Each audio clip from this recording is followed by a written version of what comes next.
aqamad din wa man faqad hadamad din. Itu yang penuhnya. Hadis yang sepenuhnya sambung, man aqamaha faqad aqamad din wa man hadamaha faqad hadamad din. Itu sambungan. As-salatu imaduddin diterjemahkan dengan kata bermula sembahyang itu tiang agama.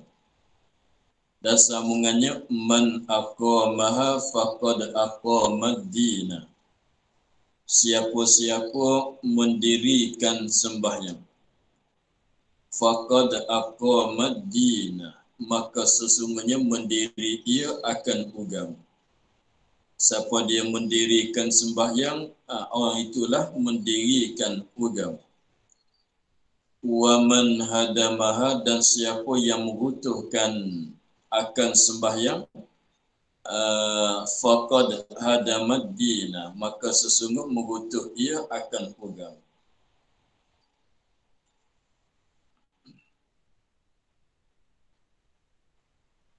Maka hadis yang maklum dibandingkan akan sembahyang dengan tiang, dibandingkan agama dengan rumah. Dibandingkan sembahyang itu dengan tiang, dibandingkan agama dengan rumah.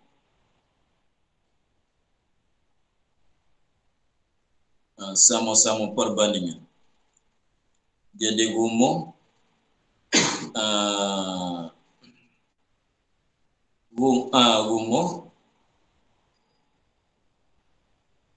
juzuk-juzuk bagi rumah, yang terlebih pentingnya, yang paling pentingnya ialah tiang. Maka rumah nak boleh jadi tegakkan rumah itu mesti kena ada tiang. Sebab tiang itulah yang menegakkan rumah. Nak jadi kukuh, nak jadi tahan, tak jadi utuh rumah tu, tengok di tiang itulah. Maka agama Islam. Agama Islam, maka tiangan dianya ialah sembahyang.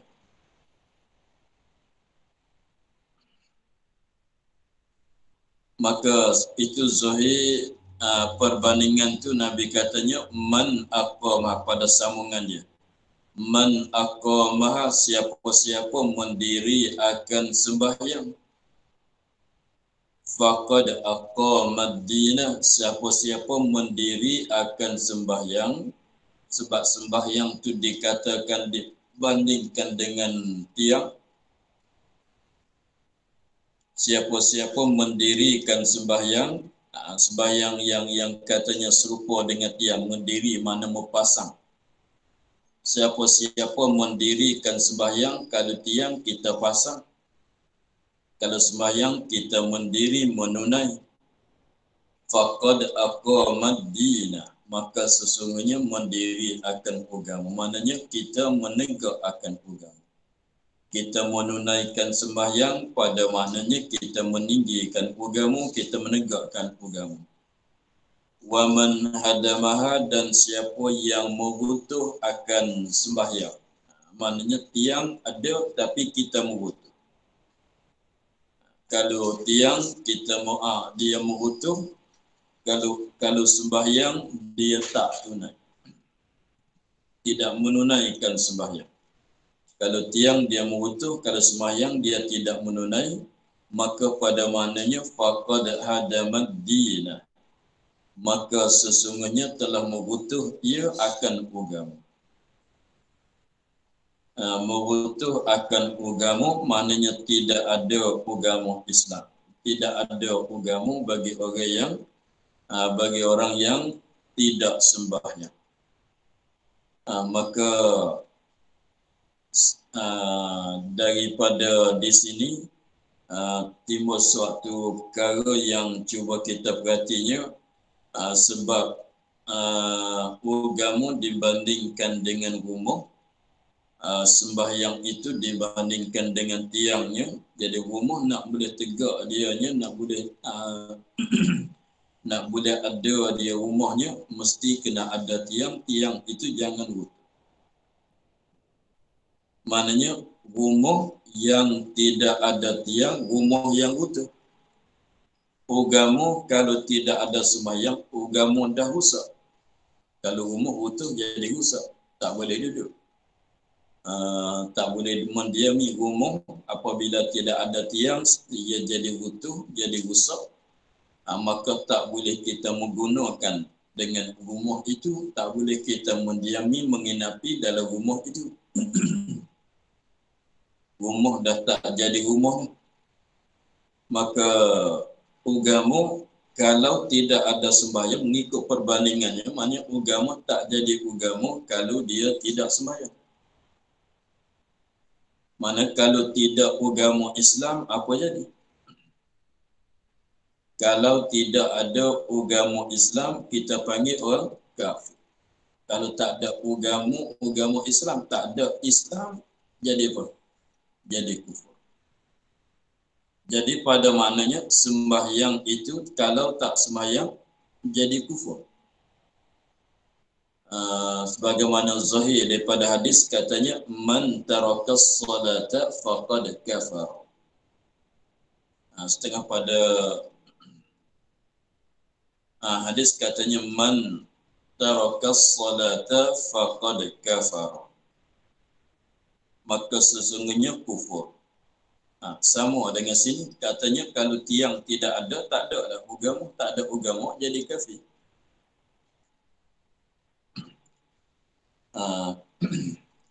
Tapi kalau itulah yang zahir yang kita faham daripada hadis tadi, katanya man tarakas salata faqad kafar.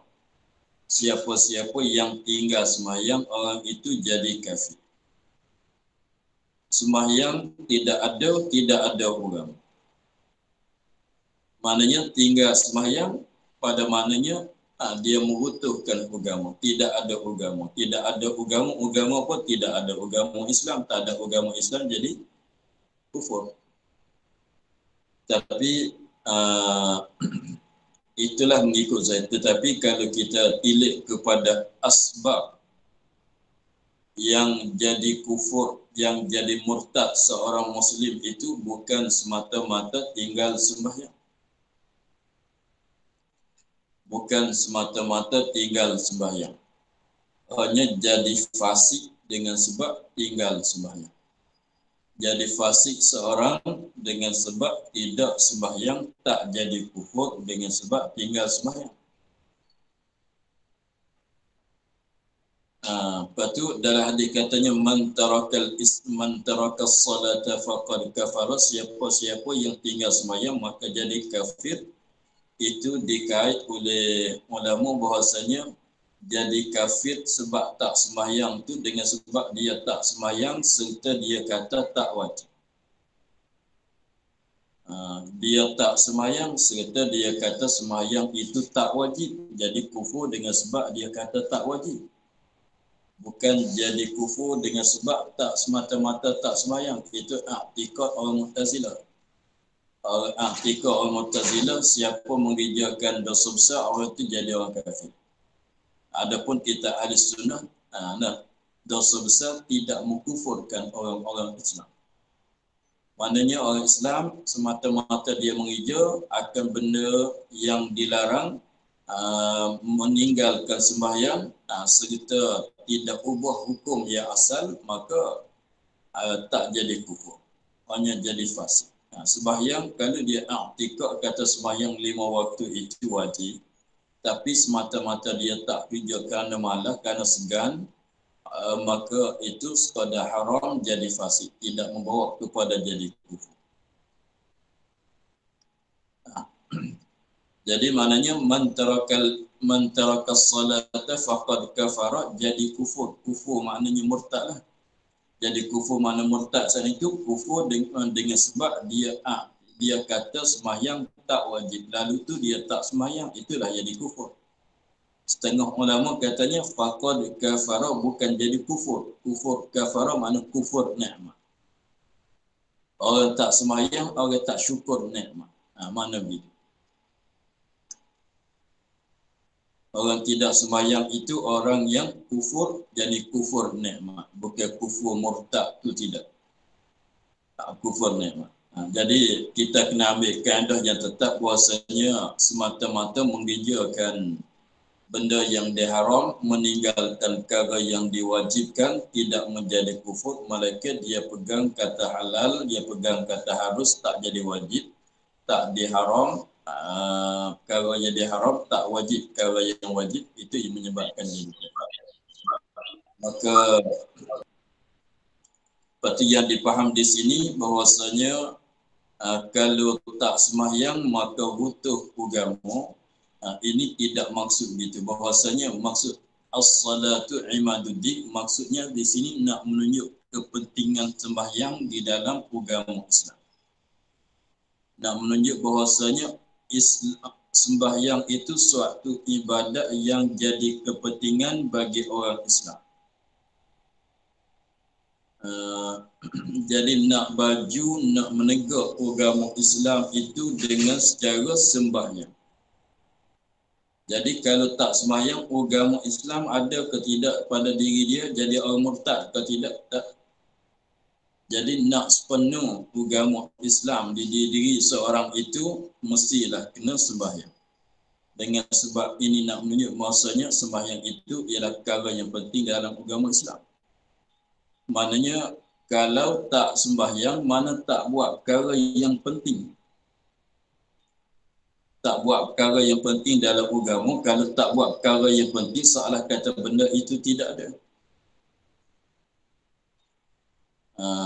Tengok dalam rumah kita, kalau kita katanya tiang ada tapi benda-benda yang penting dalam rumah tu tidak ada, kita tak duduk juga dalam rumah walaupun tak butuh.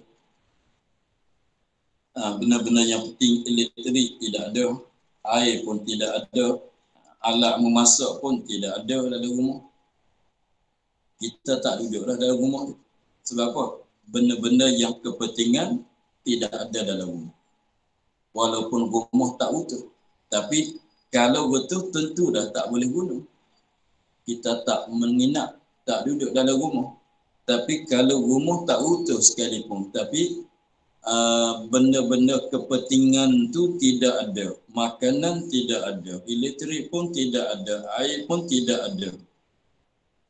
Apa-apa pun tidak ada. Rumah kosong-kosong. Kita nak duduk ke tidak rumah tu? Tak duduk juga. Walaupun rumah tu tak utuh. Baru siap. Tak utuh. Tetapi tidak ada kepentingan. Masalah inilah maksudnya. Itu nak menunjuk kepentingan semua. Dan bersabda Rasulullah sallallahu alaihi wasallam, as-salatu khidmatullah fil ardi. As-salatu artinya bermula sembahyang itu berkhidmat akan Allah pada bumi. Pada bumi lawan bagi langit. Bumi lawan bagi langit. Maknanya bumi apa dia? Sebelah bawah ni lah. Atas muka bumi, lawan atas, lawan dianya atas langit. Artinya bermula sembahyang itu berkhidmat akan Allah. Berkhidmat akan Allah dimaksudkan beribadat kepada Allah. Berkhidmat akan Allah maknanya beribadat kepada Allah. Kita ibadat kepada Allah telah dikatakan kita khidmat pada Allah.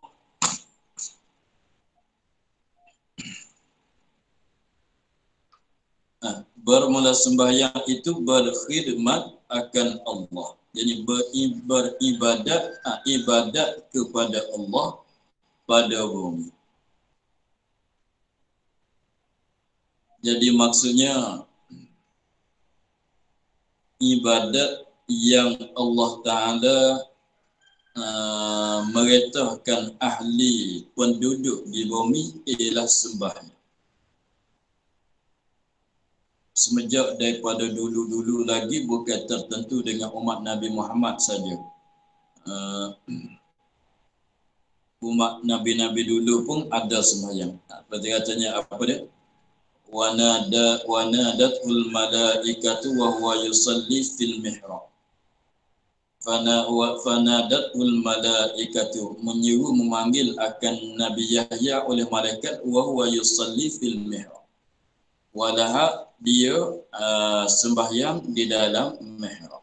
Itu jadi semenjak dulu sampai ke Nabi Muhammad, sampai ke umat Nabi Muhammad, Allah Ta'ala menjadikan sembahyang itu ibadat untuk penduduk di muka bumi.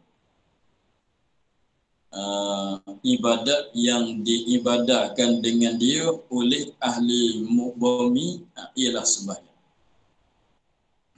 Ini tak menafi bahawasanya ibadat lain pun ada lagi dah. Sembahyang, apa dia, puasa, zakat, sedekah, baca Quran, zikir itu banyak lagi. Tapi ibadat yang paling besar yang Allah Ta'ala tutup ibadat kepada ahli bumi ini ialah sembahyang. Sebab itulah kita tengok, sebab katanya sembahyang tu cara ibadat bagi orang yang duduk pada muka bumi. Sebab itulah semenjak Nabi dulu lagi ada cerita, ada sembahyang semua. Cumanya cara tak sama ni dengan kita. Tapi setiap umat ada sembahyang.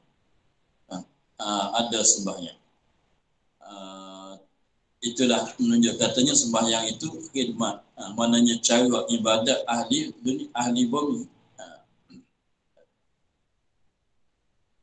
Jadi kita duduk di atas bumi ini, kalau tak sembahyang maknanya tak berkhidmat pada Allah. Sebab ibadat yang paling penting bagi orang yang duduk pada muka bumi itu ialah sembahyang. Jadi pada maknanya kalau tak sembahyang, seolah katanya tidak ada berkhidmat pada Allah. Walaupun ada tapi tak dibilangi. Sebab yang sebesar-besar ibadat yang diibadatkan oleh ahli bumi ialah sembahyang.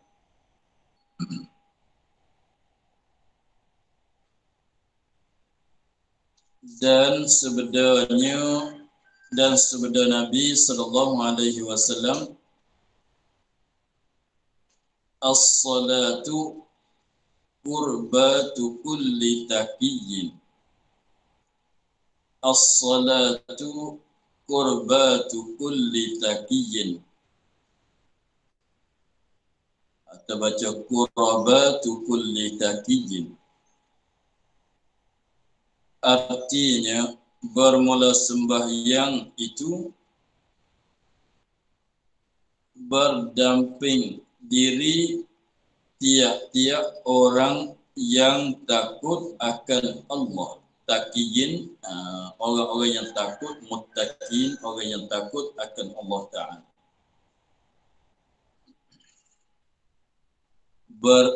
Berdamping, mana mendekat diri kepada Allah, dekat pada peringkat, dekat pada makna.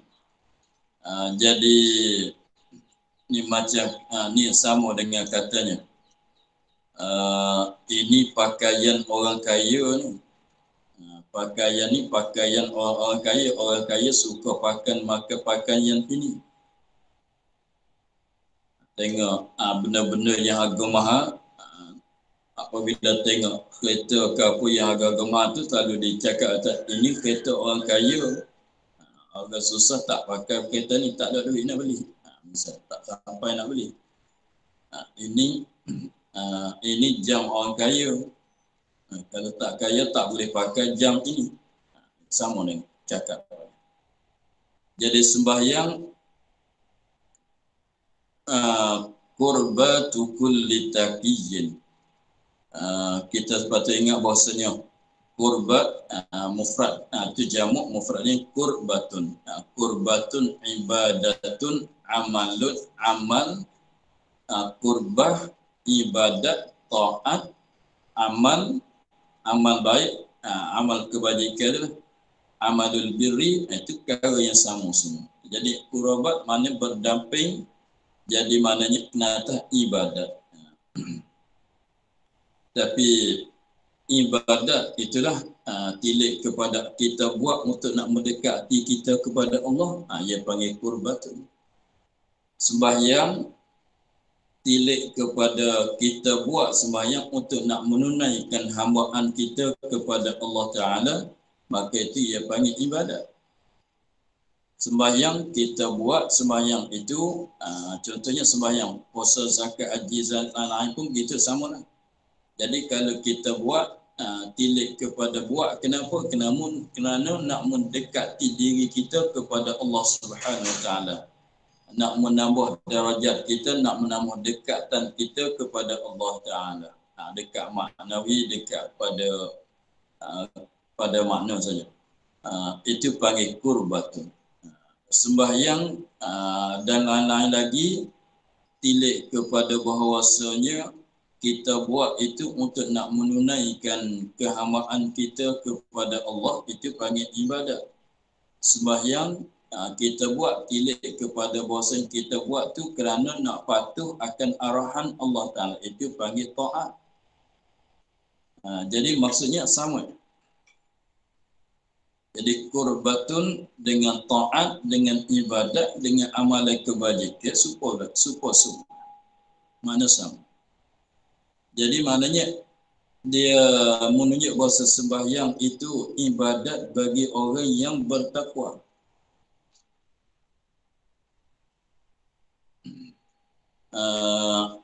Ibadat bagi orang yang takwa. Orang manusia kalau ada sifat takwa, dia akan suka sembahyang. Kalau dia takwa, ada sifat takwa, ada sifat ketakutan kepada Allah Ta'ala, maka dia akan banyakkan sembahyang. Sebab apa? Sebab salah katanya ini kalau mainan enggak, mainan orang kaya. Mainan orang yang seperti golf, ini kata mainan orang kaya, kata gitu. Jadi sembahyang itu ialah ibadat bagi orang yang takwa. Kalau nak panggil permainan, ini mainan orang kaya, ini mainan orang takwa, sembahyang. Jadi maknanya orang kalau tidak ada sifat takwa, dia tak sembahyang. Semakin kuat sembahyang, itu menunjuk katanya sifat takwa dia kepada Allah Ta'ala itu sangat kuat. Dan bersabda Nabi dan bersabda Rasulullah sallallahu alaihi wasallam, tiada memfardu Allah atas segala hamba kemudian daripada tauhid akan sesuatu yang terlebih kasih kepadanya daripada sembahyang.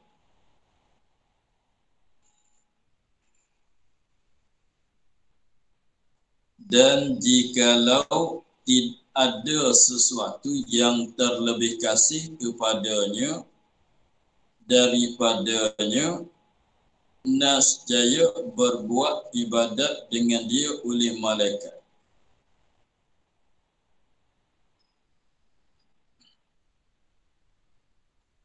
Maka setengah daripada mereka itu yang rokok dan yang sujud dan yang berdiri dan yang duduk.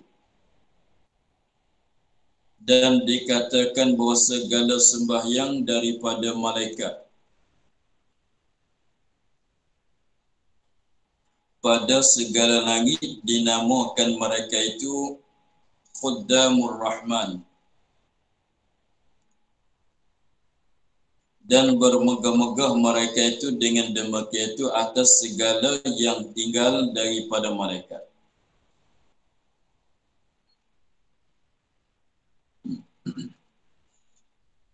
Ini sebuah hadis yang lain pula katanya sebenarnya Rasulullah sallallahu alaihi wasallam mufardu tiada mufardu tiada mewajib oleh Allah, tiada mufardu Allah, tiada mewajib oleh Allah Taala atas segala hamba hamba yang mukallaf kemudian daripada tauhid. Ini sebagaimana ada satu tadi katanya awwalul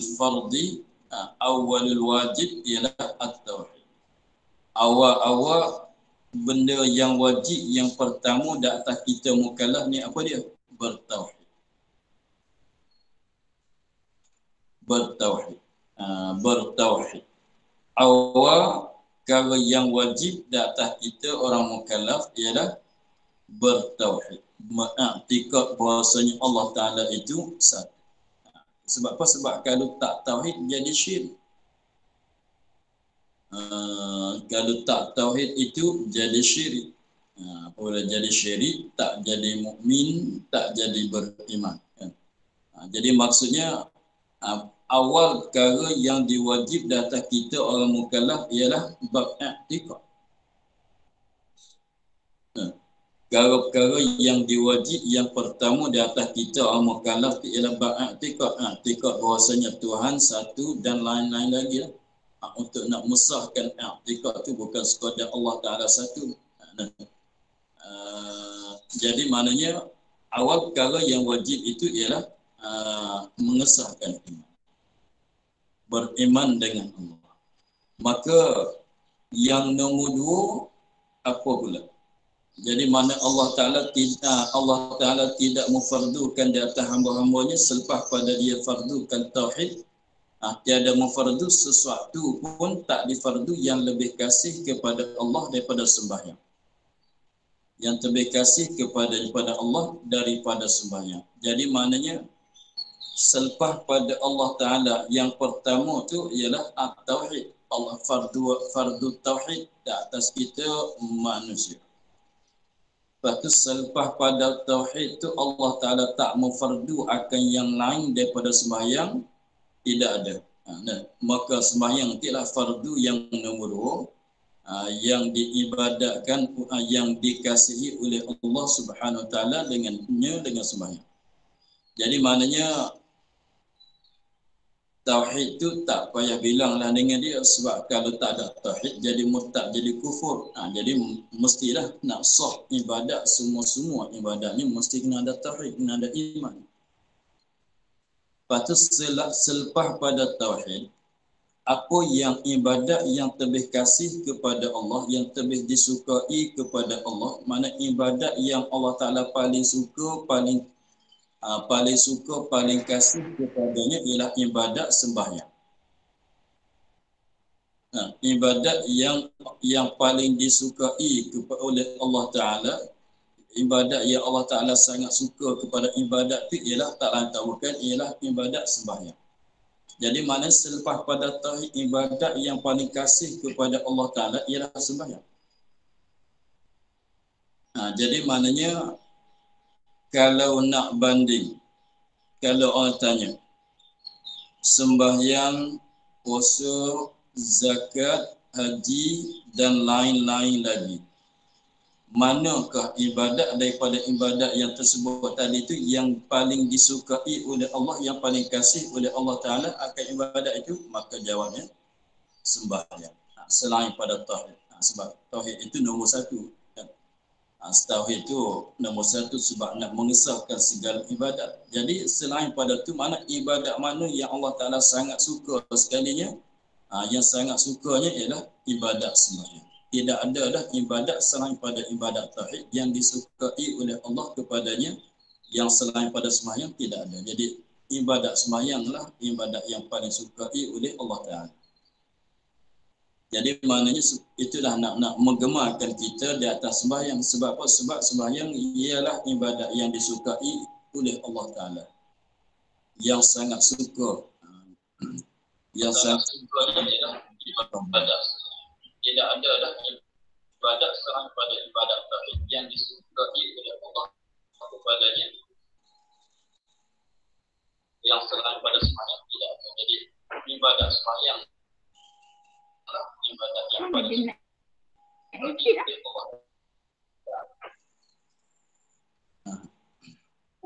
jadi maknanya dia tidak nak menggemarkan kita di atas sembahyang.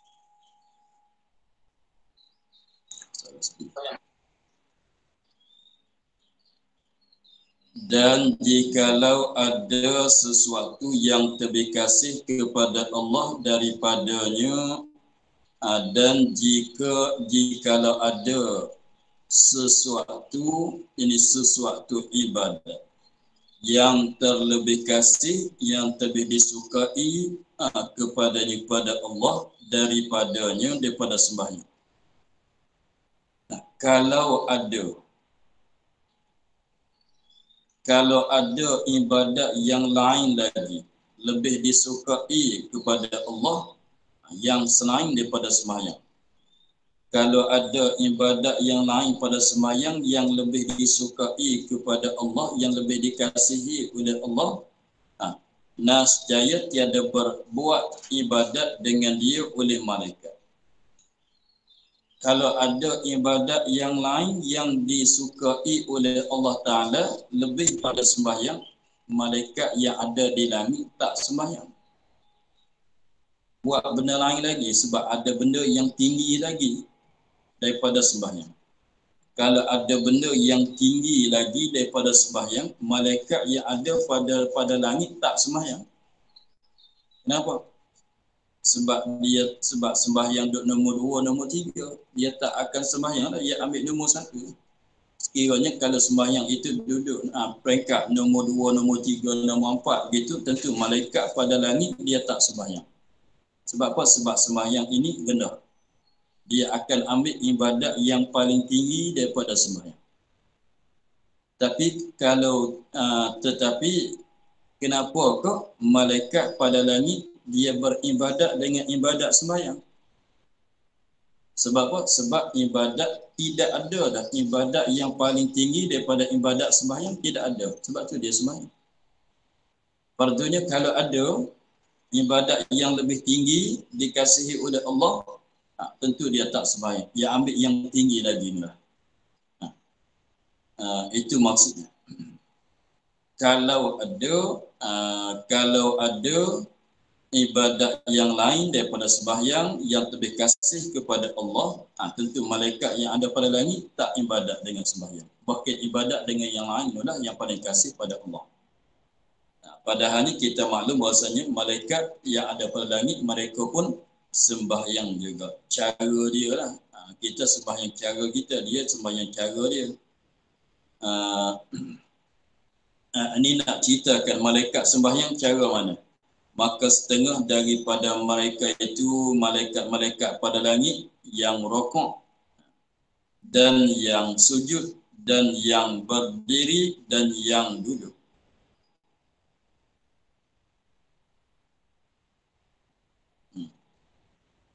Itu sembahyang malaikat. Jadi tapi itulah ia tak sama dengan kita. Dia sembahyang dia rokok saja, sujud saja, tak buat dah yang lain. Rokok tak buat dah yang lain. Kita buat semua, rokok pun kita buat, sujud pun kita buat, berdiri pun kita buat, duduk pun kita buat. Tapi malaikat setengah tu sembahyang dengan secara rokok saja, setengah tu sembahyang dengan secara sujud saja, setengah tu sembahyang dengan secara berdiri saja, setengah tu sembahyang dengan secara duduk saja. Tapi kita menghipunikan semua perbuatan-perbuatan tadi. Ini menunjuk bahasanya malaikat bersembahyang, malaikat yang ada pada langit bersembahyang. Kenapakah dia pilih ambil ibadat sembahyang untuk ibadat? Sebab ibadat sembahyang yang tidak ada yang tinggi daripada dia, tidak ada. Habis di situ. Dan dikatakan bahawa segala malaikat yang sembahyang dan dikatakan dipanggil.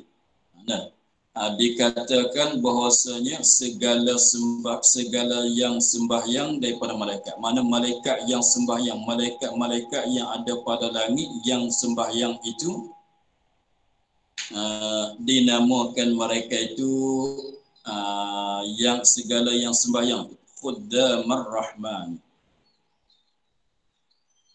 Malaikat yang bersembahyang, malaikat yang ada pada langit yang ambil tugas sembahyang itu dipanggilkan Khuddamar Rahman. Itu panggilan dia. Dan bermegah-megah mereka itu dengan yang demikian itu atas segala yang tinggal daripada mereka. Dan bermegah-megah mereka itu. Mereka itu malaikat, segala yang sembahyang daripada malaikat yang bersembahyang, malaikat yang dapat beribadat dengan ibadat sembahyang itu. Dia bermegah-megah, dia rasa bangga dengan sebab dengan demikian itu dengan sembahyang mereka. Dengan demikian itu dengan sembahyang atas segala bermegah atas segala yang tinggal daripada malaikat. Mana malaikat atas malaikat yang lain-lain lagi. Jadi malaikat yang dapat beribadat dengan sembahyang, dengan ibadat sembahyang, mereka akan rasa megah, akan rasa lebih daripada malaikat yang lain yang tidak beribadat dengan ibadat sembahyang. Jadi maknanya nilaian dia tu tinggi daripada yang tidak beribadat dengan ibadat sembahyang. Sebab semuanya malaikat semuanya bukan semuanya disuruh sujud, bukan semuanya disuruh sembahyang. Sebab malaikat tu tugasan masing-masing. Setengah ni tak sembahyang tak apa sebab tugasan dia nanti bawa hujan, nanti bawa rezeki, nanti bawa rahmat, nanti menurunkan wahyu, nanti tiup sunai, nanti jaga, nanti ambil ruh, kan? Jadi kerja masing-masing. Jadi setengah ibadat, setengah malaikat tu bukan semua malaikat sembahyang. Setengahnya tugasan dia begini taklah sembahyang. Jadi setengah pada malaikat tu disuruh dia tu beribadat dengan sembahyang, maka dia akan merasa bermegah dia datang malaikat yang tidak bersembahyang. Tapi malaikat tak bersembahyang itu bukan haram, sebab Allah Taala dah menentukan kerja masing-masing. Orang ni kerjanya begini, orang ni kerjanya begini, orang tu kerja dia sembahyang. Yang lain tak payah buat. Yang ni kerja dia membawa rezeki, menurunkan rezeki, menurunkan hujan. Nanti kira hujan dia. Tak sembahyang itu tak disuruh. Jadi maknanya Allah Taala bukan semua menyuruhkan ibadat sembahyang kepada semua mereka. Tak semacam kita manusia disuruhkan kita semua manusia yang mukallaf beribadat dengan ibadat sembahyang. Jadi di sini merupakan kepada kita bahawasanya ibadat